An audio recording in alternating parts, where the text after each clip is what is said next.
In terms of GDP growth alone, Afghanistan seems to have made rapid progress over the past 20 years.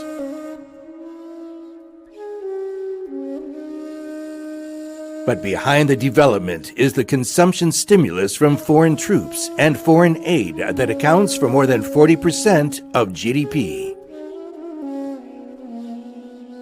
For a country, the foundation for survival and life of its future generations has been destroyed.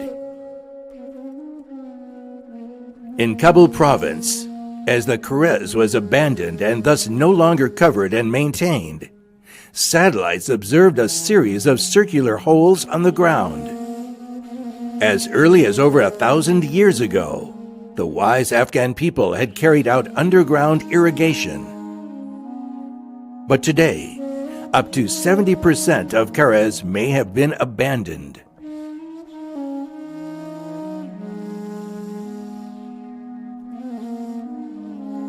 In Afghanistan, where the average annual rainfall is only 240 millimeters and 80% of its lands are mountainous, water conservancy facilities are the key to agricultural production. In the past 20 years, although Afghanistan's population has increased by 87% and the GDP has increased by 705.3%, the per capita food production has fallen by nearly 16%.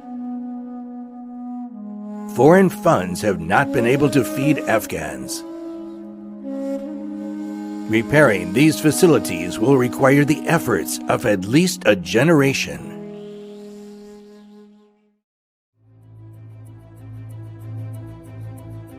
Enveloping almost all of Afghanistan, the sandstorms can be clearly seen from more than 500 kilometers away in space.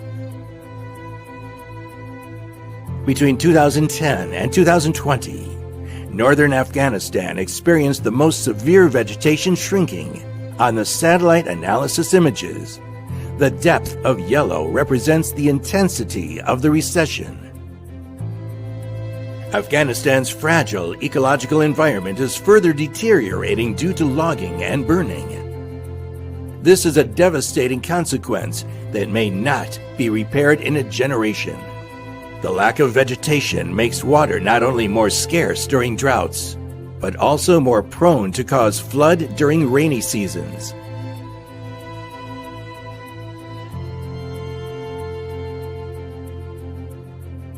In May 2018, satellites observed by infrared that an uncontrolled and undrained flood in the farmland-filled Bagian caused the moisture content of crops to exceed the warning line. Soon, they will rot in the mud and water.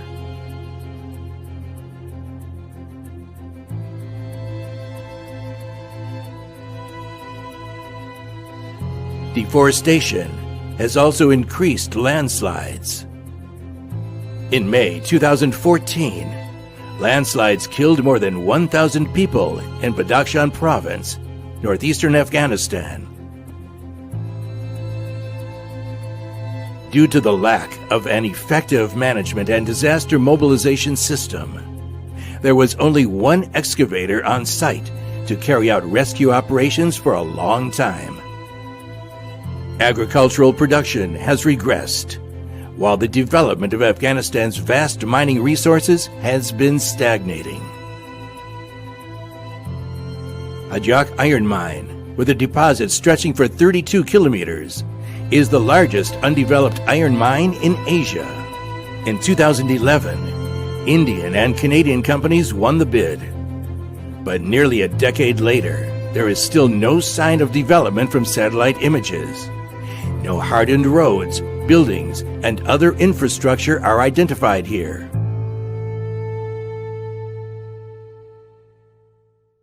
The collapse of governance has increased all risks. Many of them are devastating.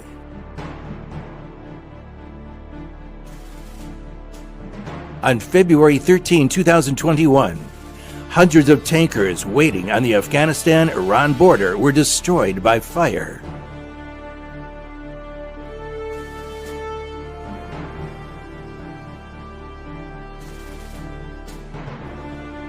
Other damages are the destruction of a country's history and future.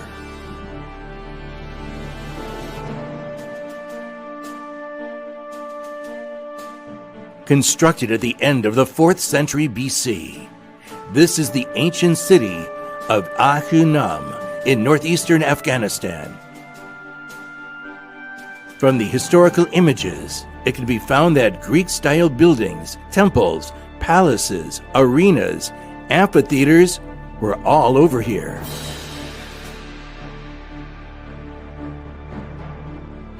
But now, it is almost flat on satellite images.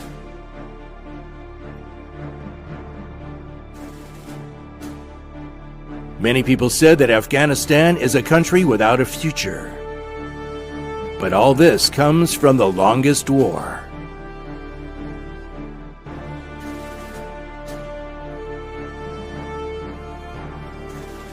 This is the GBU-43 massive ordnance air blast bomb, the mother of all bombs, that exceeds 9 meters and weighs 9,797 kilograms. It is the most terrifying weapon in human history, except for nuclear bombs. On April 13, 2017, the U.S. military used this weapon for the first time in Nangarhar, Afghanistan. On the satellite image, everything on the ground is smoothed out. Just like this country, nothing is left.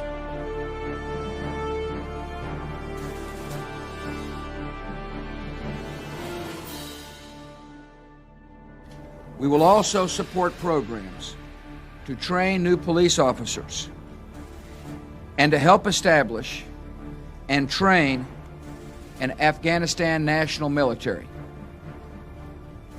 The United States is also committed to playing a leading role in the reconstruction of Afghanistan.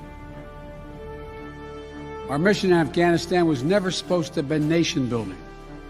It was never supposed to be creating a unified, centralized democracy.